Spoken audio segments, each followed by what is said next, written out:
Buul, also called Buul, Boolik or Puluc, is a running fight board game originating in Mesoamerica, and is known particularly among several of the Maya peoples of the Guatemalan highlands. It is uncertain whether this specific game dates back to the pre-Columbian Maya civilization, or whether instead it developed in the post-colonial era after the arrival of the Spanish conquistadors. Descriptions of the game. Stuart Cullen described the game in the 24th annual report of the Bureau of American Ethnology, Games of North American Indians, published in 1907. R.C. Bell referred to the game in his reference work Board and Table Games from Many Civilizations. Both of these descriptions were based on the eyewitness accounts of others. Lee Verbeek, a linguist studying Mayan language, witnessed the modern version of the game being played by Mopan and Kekchi Maya in Belize.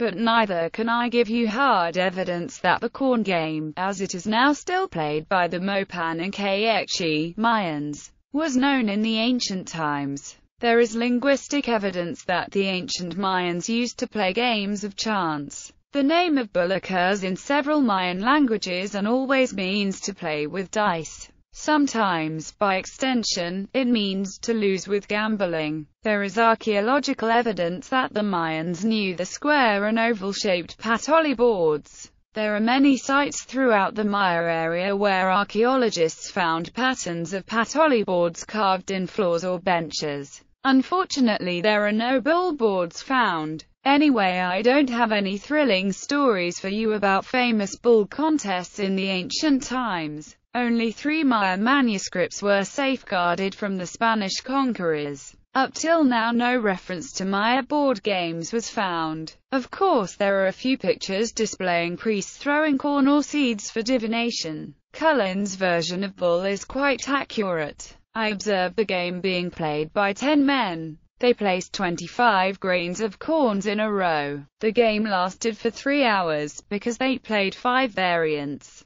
History of the game. It is impossible to know when exactly the game was developed or what the original rules were, as very few records survived the invasion by the conquistadors. Stuart Cullen organized the games in his anthology into those he thought had an influence from Europe in their creation. Buul is not listed among these, so in his opinion, the game must have developed before Europeans traveled to Central America. Following this reasoning, the game would therefore probably be Maya in origin. Rules for 2 players. There are a variety of ways to play the game, as Verbeek's account shows. The game could be played by 2 people, or by 2 equal-sized teams. The overall objective is to capture and subsequently kill the playing pieces of the opposition, so the game is in essence a war game. The playing area is divided up into equal spaces using rods, placed parallel to each other. The 2 players have control of a base at either end of the play area. The players take an even number of stones or figurines and place them in their respective bases.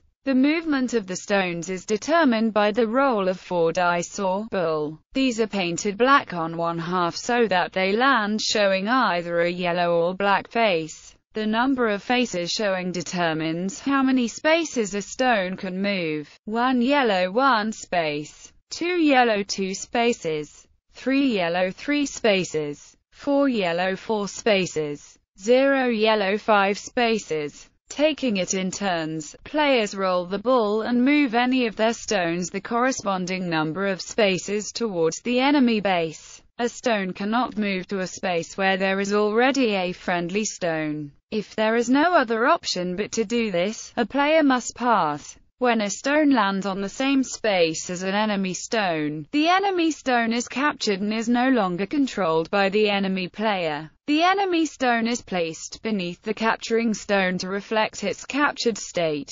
Every time the capturing stone moves, its prisoners are moved with it. If a stone lands on an enemy stone which already has prisoners, it captures that stone and its prisoners, and these are placed beneath it. When a stone captures an enemy stone, it immediately reverses direction and begins heading back to the home base. Once a stone and its prisoners reach home, any enemy stones are removed from the game, or killed. Friendly stones are liberated or returned to the set of stones which can be played. Once a player has killed every enemy stone, they win. Rules for teams. Only 2 teams can play, and these must be of equal size. 5 or 6 players per team is a common team size. The game is played with 1 stone for each team member. Players on a team rotate who rolls the ball and moves a stone. Variants. The number of stones used by each player can be changed for a shorter or longer game as necessary.